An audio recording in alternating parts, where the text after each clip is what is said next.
welcome to Emulating the Dragon, my YouTube series about all about Bruce Lee. Bruce Lee was quite invincible in this era, I have to say, because he was indeed a street fighter. Many people, many YouTube creators have forgotten this. He had maybe hundreds, thousands of fights before he even became famous.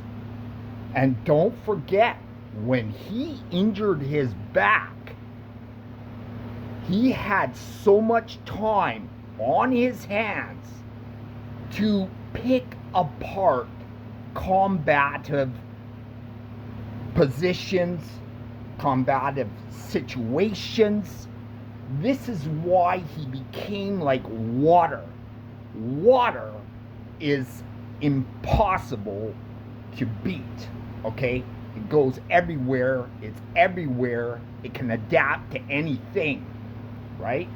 So what I'm saying now is Bruce Lee was invincible in his era, which means that he could not be beaten. Now, there was a YouTube creator I noticed just lately that quoted Michael Jai White's claim that he could beat Bruce Lee. Well, first of all, Michael Jai White wasn't even born when Bruce Lee was alive.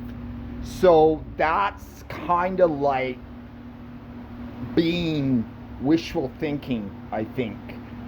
Now, let's look at it, if Bruce Lee was alive at the in this era, or Michael Jai White was in his era, could Michael Jai White beat Bruce Lee?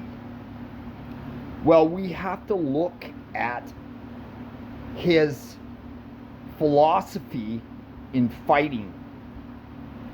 His philosophy in fighting was adaptability. So if, for example, he came up against an opponent like Michael Jai White, a bigger, stronger, perhaps, opponent, he would find the weakness on that opponent and he would use it against him very quickly, because, like I said, he was a philosopher. He wasn't just a street fighter, but he was a philosopher. So that's two deadly combinations. So that's why Bruce Lee was invincible in his era. Okay, so why did he die at 32? I'll tell you. I looked at this so hard and so long and researched it. Being ninja are the best students, the best study.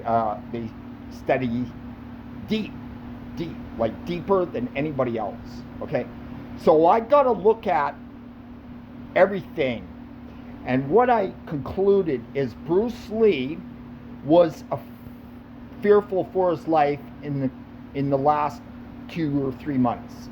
He realized that somebody, an enemy, probably a triad leader, had put a hit on him. But they knew that he was invincible in fighting, right? He even told Danny Inosanto, his best friend, that he carried a gun and he put it under his pillow at night. What does that tell you? He had several death threats, probably daily, okay? So he knew that he was going to be killed, just like his son was killed too. So it was a revenge thing, I think. This is exactly, and they picked apart his mind. They got him to remove his sweat ducts and, perhaps drugged him so that he wasn't alert when he was doing his good mornings there, didn't warm up and stuff, and it caused those like fractures in his lower back. Yeah, so what I'm saying is Bruce Lee was annihilated, not in a fight, but he was annihilated in the mind. They got into his mind, so he went ahead and made a couple of errors, right? And it was his downfall. It's the Eastern philosophy, or the Eastern way of decimating the enemy without even touching them. And this is what they did with Bruce Lee. Perhaps it was because he would not, he refused to do movies for the Triads. They didn't want him to be working in Hollywood and USA, so if they couldn't have him, nobody could have him, right? And also probably because of what, he almost killed the son of a Triad leader. So remember that. It's sad, but it's true. All right? So emulating the dragon it means that we need to be adaptable to changes. It's not just in fighting, but in everything, right? That's the way Bruce Lee was. But he made sure that his wife and his kids and stuff were looked after before he died, right? Yeah. So getting back to, like, I was watching a YouTube channel on Mike Tyson. Even he had to admit that Bruce Lee was a deadly killer. Okay, he was a street fighter, perhaps a bully when he was younger, but he had the philosophy of a warrior and a winner.